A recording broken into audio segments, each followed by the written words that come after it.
तो hello everyone, welcome to the episode 9 of Abhyas series. जिस series में हम जे एडवांस के सभी क्वेश्चंस को वन बाय वन टैकल करते हुए जा रहे हैं। पहले हम क्वेश्चन को समझते हैं, फिर हम क्वेश्चन की अप्रोच डिस्कस करते हैं, और फिर हम थोड़ी सी कैलकुलेशंस करके अपने सही आंसर तक पहुंच जाते हैं। The whole purpose of this series है कि जो कॉन्सेप्ट्स हैं फिज़िक्स की, मल्टीपल कॉन्सेप्ट्स को क्लब करके हम एक अच्छा क्वेश्चन कैसे सॉल्व कर सकते हैं स्टेप बाय स्टेप, वो सिखाने की कोशिश मैं इस सीरीज़ में कर रहा हूँ। So before we deep dive into the question, I'll just introduce myself in a bit. So hello everyone, मेरा नाम आकाश मलिक है। I'm a software engineer. I have done my masters from IIT Roorkee. और आपकी जो जर्नी है जे advance की, I have been a part of this. So ये जो आज का क्वेश्चन है, क्वेश्चन 9th, अभी तक हमने सेक्शन 1 और सेक्शन 2 कंप्लीट कर लिया। सेक्शन 3 न्यूमेरिकल वैल्यू बेस्ड है। और ये जो क्वेश्चन है, it comes from one of my favourite topics called SHM. अब एसएचएम को आप सिंपल रोटेशनल मोशन के साथ मिक्स करके क्वेश्चन बना सकते हो। आप इलेक्ट्रोस्टैटिक्स के साथ मिक्स करके क्वेश्चन बना सकते हो। आप मैग्नेटिज्म के साथ मिला के क्वेश्चन बना सकते हो। और आप इन सबको मिला करके भी एक कॉन्सेप्ट बेस्ड क्वेश्चन बना सकते हो। ये मैंने एक कंडक्टिंग बॉडी ले ली जिस पे कुछ चार्ज है, उसको मैंने एक फील्ड में रख दिया जहाँ पे इलेक्ट्रिक फील्ड भी है, मैग्नेटिक फील्ड भी है, और एक इंक्लाइन प्लेन से मैं रोल करा रहा हूँ। अब उस सिनेरियो में क्या होगा? Those are the type of questions जो हम मल्टीपल कॉन्सेप्ट्स को क्लब करके बना सकते हैं। तो without wasting a lot of time in the intro, let's start with the question.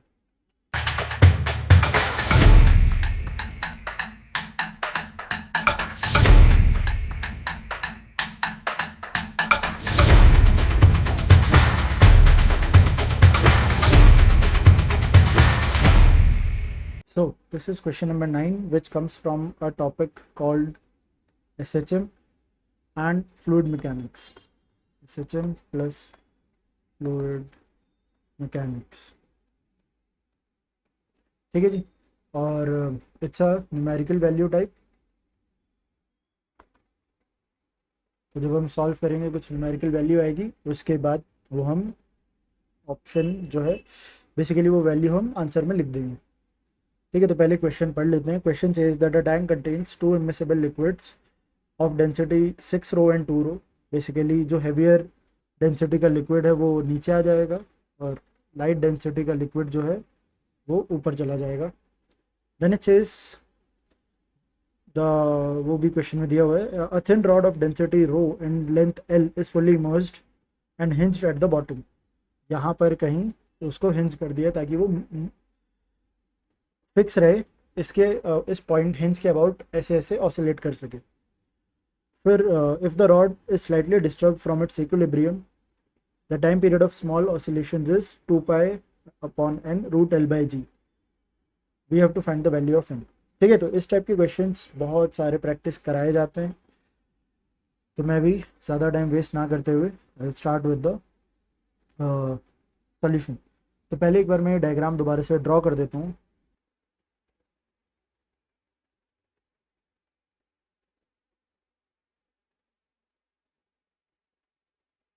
ठीक है, ये मेरी रॉड है, और मैं एक डॉटेड लाइन ड्रॉ कर देता हूँ अबाउट इट्स हिंज, कुछ इस तरीके से।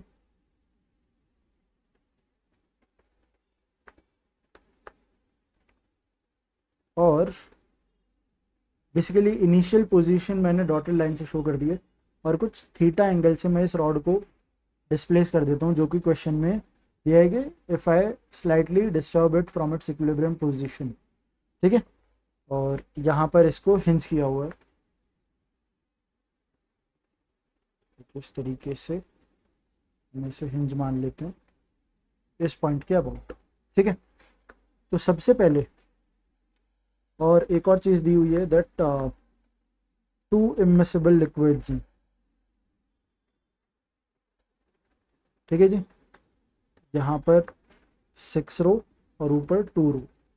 तो बेसिकली जो रॉड को अगर हम 2 पार्ट्स में एग्जैक्टली इक्वल पार्ट्स में डिवाइड कर लें, तो उनके सेंटर ऑफ मासेस पर दोनों अलग अलग लिक्विड्स की वजह से अलग अलग बॉयंट फोर्स लग रही होगी। ठीक है, तो सबसे पहले जो रॉड का सेंटर ऑफ मास है उस पर एक फोर्स लग रही होगी, जिसको मैं एम जी लिख देता हूँ वेट, है ना। और बॉटम हाफ में सेंटर ऑफ मास पर एक फोर्स लग रही होगी जो उसको ऊपर भेज रही होगी, दैट इज बॉयंट फोर्स। तो इसको मैं एफ बी वन लिख लेता हूँ। और अपर पार्ट में 2 रो जिसकी डेंसिटी है लिक्विड की, उसकी वजह से एक ऊपर फोर्स लग रही होगी बॉयंट फोर्स, जिसको मैं एफ बी टू लिख देता हूँ। ठीक है।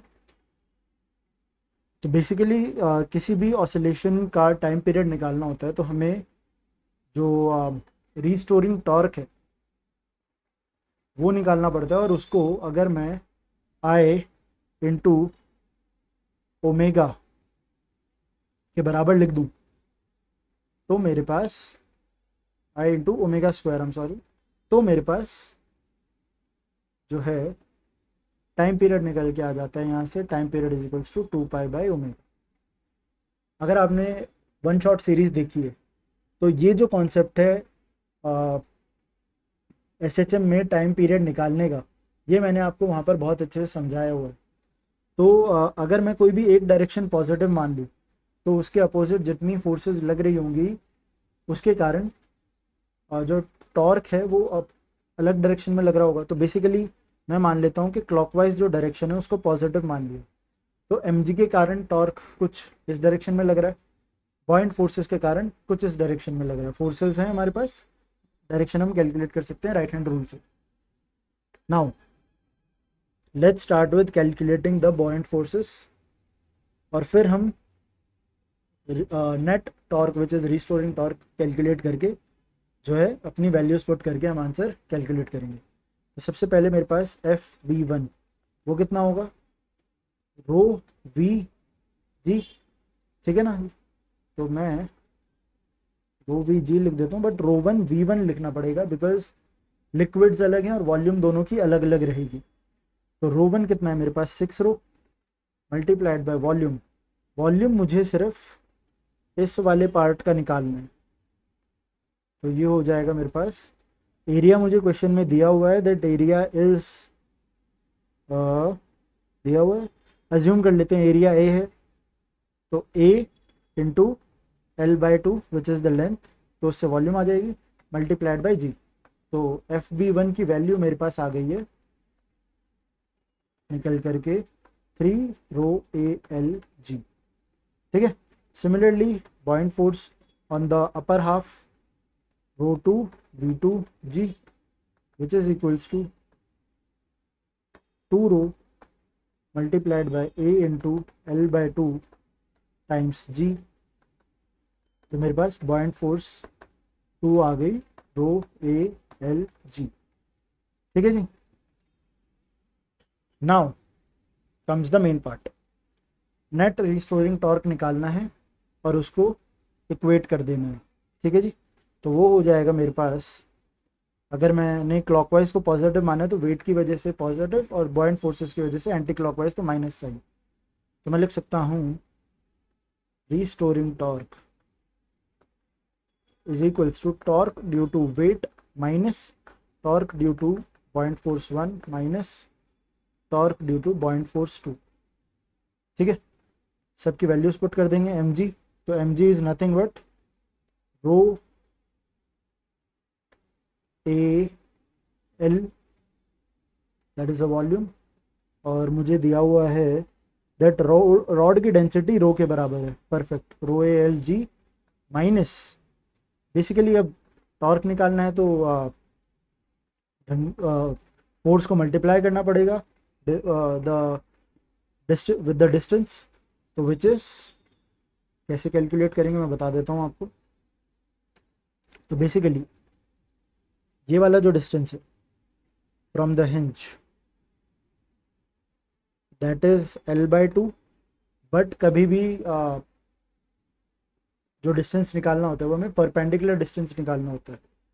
तो ये वाला जो डिस्टेंस हो जाएगा ये हो जाएगा L/2 into theta, because theta is very very small. जब भी SHM निकालते हैं that's a very basic condition. Similarly F B one के लिए जो पॉइंट हो जाएगा वो कुछ L/4, एंड फॉर बॉइंट फोर्स 2 ये वाला जो डिस्टेंस होगा ये 3l/4।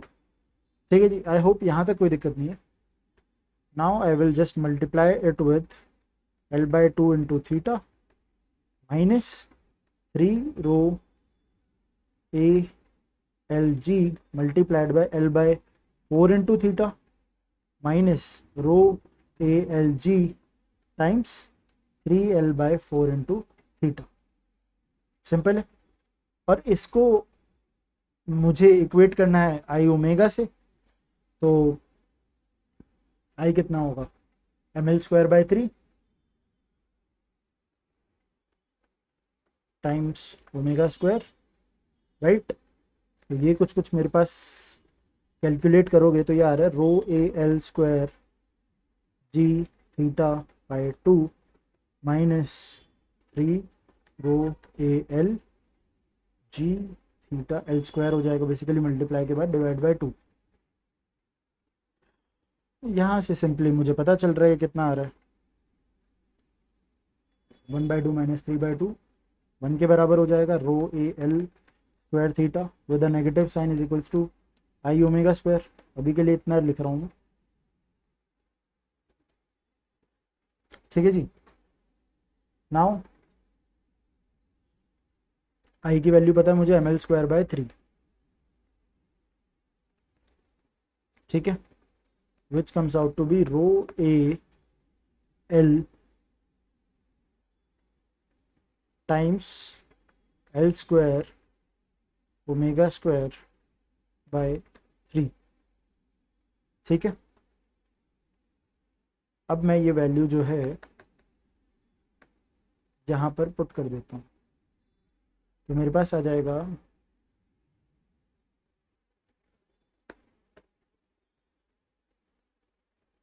I omega rho A l/3 times L square into omega square is equals to minus rho A L square theta और L square rho A L square मेरे पास omega की value आ जाएगी 3g/l। ठीक है, और इसका root into theta. Simple. Basically time period हो जाता है 2π/ओमेगा, टाइम पीरियड आ गया 2πl/3g, और इसको मैं इक्वेट कर दूं अगर 2π/n l/g से, जो क्वेश्चन में हमें गिवन है, तो मेरे पास n की वैल्यू आ गई √3 विच इज इक्वल्स टू 1.732।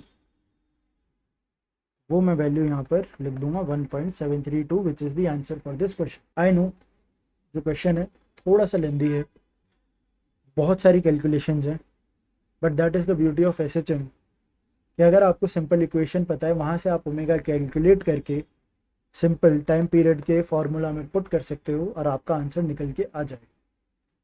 तो आई होप आप लोगों को सोल्यूशन समझ में आया होगा, अप्रोच समझ में आई होगी। Will see you guys in the next video. Till then जितने क्वेश्चंस अभी तक कराए हैं सबको प्रैक्टिस करो, कोई डाउट आता है कमेंट करो, चैनल को सब्सक्राइब करो, और I will see you in the next video.